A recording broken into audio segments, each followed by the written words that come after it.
Hi, I'm Risa Nelson, and I'm in the middle of reading Chapter 1 of my new novel, Our Lady of the Absolute. This is Part 2 of Chapter 1, so if you haven't seen the first part yet, please look for that video and watch it first.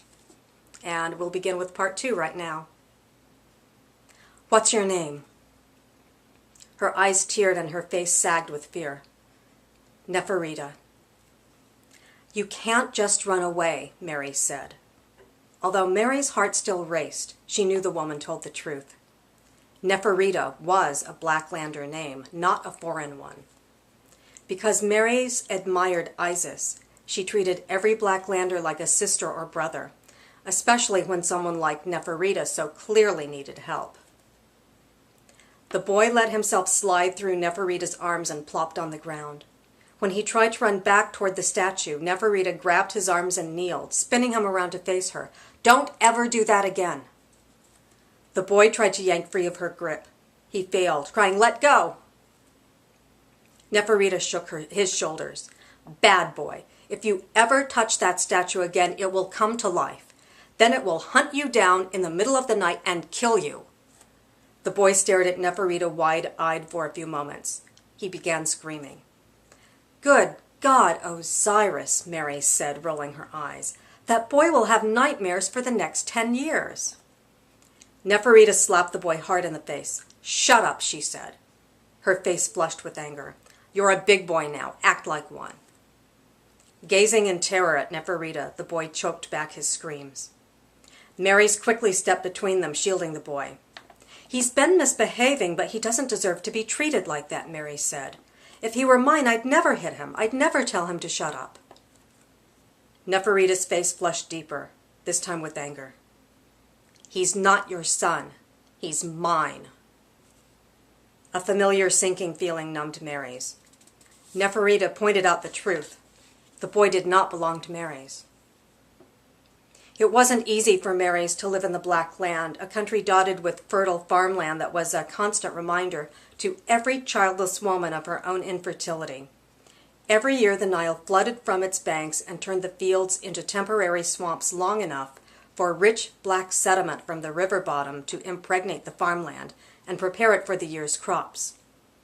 Mary's wished she could scoop the boy up in her arms, take him home to her husband Ramose, and have the family she'd always wanted. But that would be no more acceptable to the gods than peeing on a statue of the pharaoh. A park guard with a shaved head hurried toward them. He wore only a white kilt and carried a large brass knife. His knowing glance toward Mary's showed that he recognized her. What's the problem? Neferita shrank, clutching her son. She froze when she finally spotted the eye of Horus pointed at her. There's no problem, she said. Mary's knew nearly everyone in the white-walled city, but she'd never seen Neferita before. Mary's felt sorry for the young woman, thinking how difficult it must be to bring a small child to a new place. Mary struggled between her compassion for the woman and her loyalty to the gods.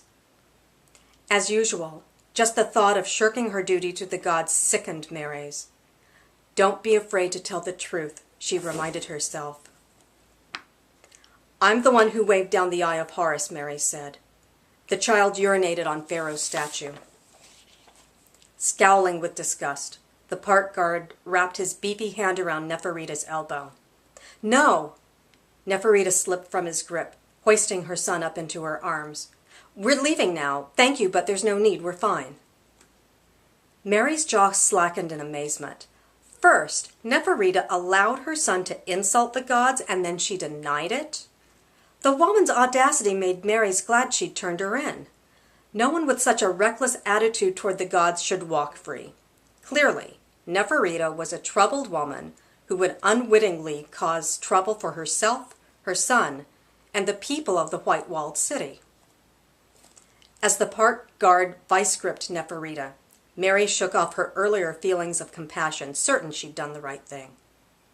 Perhaps now the young mother would get the help she so obviously needed. She watched in relief as the park guard dragged a protesting Neferita with her screaming son in tow from the park. The eye of Horus whirred as it pivoted to record their progress. Remembering why she'd come to the park, Mary's checked her watch. Worried, she scanned the grounds for someone who should have arrived 10 minutes ago. Mary's grinned and waved when she recognized her sister-in-law, Pooh, walking toward her.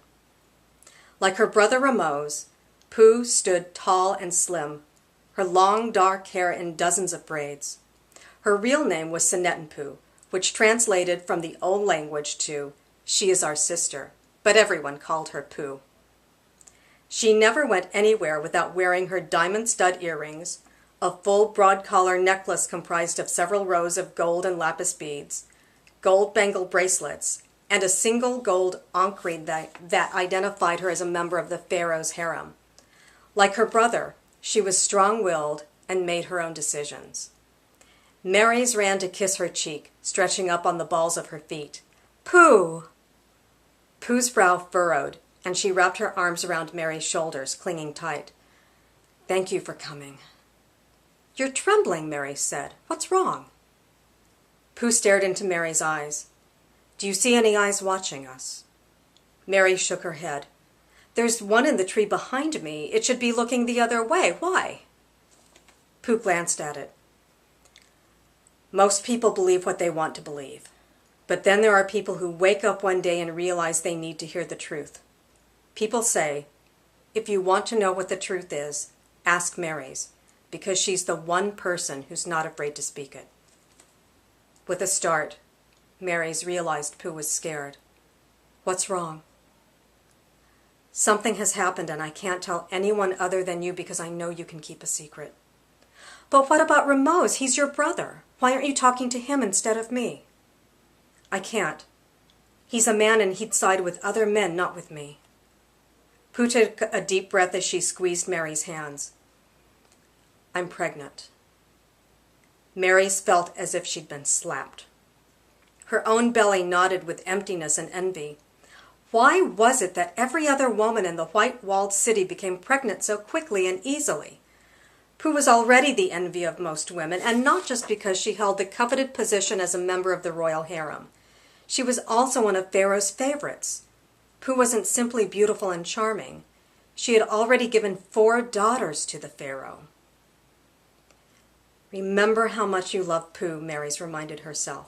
"She's been kind to you for as long as you've known her." Mary's gave Pooh a genuine smile. "What good news. I'm so happy for you." Pooh shook her head. "You don't understand. Pharaoh isn't the father." Mary's smile faded. Bound by law and honor to be faithful to the pharaoh, Pooh had never shown interest in any other man. After all, when you sleep with a god, how can you be tempted by a mere mortal? "If Pharaoh finds out," Pooh whispered, "he'll have me killed." And that's the end of chapter 1. But I also want to let you know that you can meet the characters online on YouTube. If you go to my website, or if you just search for my name, Risa Nelson, on YouTube, there are 4 different book trailers, and each one is an interview with a different character from my novel. There is an interview with Mary's, the main character, with Sinettenpoo, her sister-in-law, with Rameau's, who is Mary's husband and Sinettenpoo's brother, and with Zalika, who is one of Sinettenpoo's daughters. So these are all trailers that star actors from the Boston area. They're all good actors. I really enjoyed working with them, and I'm really happy with how the trailers came out. So please check them out if you have a chance to. Thank you.